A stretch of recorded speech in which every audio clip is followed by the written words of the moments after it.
भाई आज ममता की कचहरी में बेटे की पेशी है। कटघरे में बेटा है लेकिन शक के घेरे में बेटी है ना ये कंफ्यूजन। आदि ने सारा गुनाह अपने ऊपर ले लिया है, यानी कि सारे इल्जाम अपने सर पर ले लिए हैं। इसने किया नहीं है, ये क्राइम मैंने कमिट किया है। आप मुझे डालो जेल में, इसको निकालो यहाँ से। झूठ बोले जा रहे हैं। सर, ये सब कुछ मैंने किया, मैं आपको बोल रहा हूँ ना, मैंने ही कल्प्रिट हूँ, मैंने ही सब कुछ किया। खड़े हो, तुमने किया है ना? हाँ। मेरे सर पे हाथ की कसम खाओ कि तुमने किया है। लेकिन बीच में आ गई है इशिमा की ममता। आदि ने पता नहीं मेरा नाम क्यों लिया, उसको तो मैं हेल्प कर रही थी, उसने सब कुछ मेरे ऊपर ही डाल दिया। उसने जहाँ तक देखा है, उसने देखा है कि रूहान के कपड़ों में, रूहान के भेस में कोई जाके आलिया पे एसिड डालता है।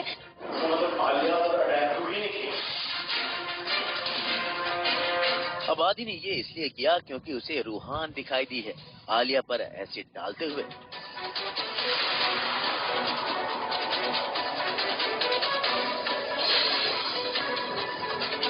तो इसलिए बहन को भाई बचा भी रहा है, लेकिन बहन तो कुछ और ही कह रही है। 14 सितंबर था ना? 14 सितंबर को तो मैं, पापा 14 सितंबर को तो मैं रूहान बन के एक इवेंट में गई थी। इनफैक्ट सुनी बुआ भी आई थी मेरे साथ, और हम ना एक स्कूल फंक्शन में गए थे जो गाजिया पार्क में था।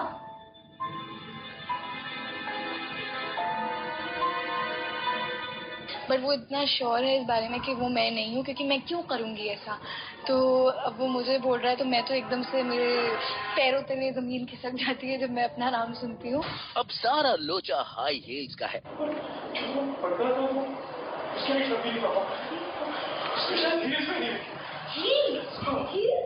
लेकिन मैं ही पहले की और रूहान की तो ये शूज है।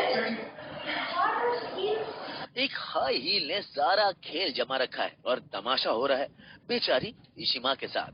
फिर वो मुझे बोलता है नहीं मुझे पता है कि तुमने नहीं किया। फिर सब मुझे कंसोल करते हैं, पापा, इशिमा, आदि भैया, फिर एसीपी अंकल, सब मुझे कंसोल करते हैं किसी तरह से, बोलते कि आपने नहीं किया ये। फिर मुझे याद दिलवाते हैं कि मैं कहाँ थी उस वक्त, ताकि ये प्रूव हो जाए कि मैंने नहीं किया। तो मैं उनको फिर बताती हूँ कि मैं 14 सितंबर को तो रूहान बन के किसी इवेंट में गई हुई थी।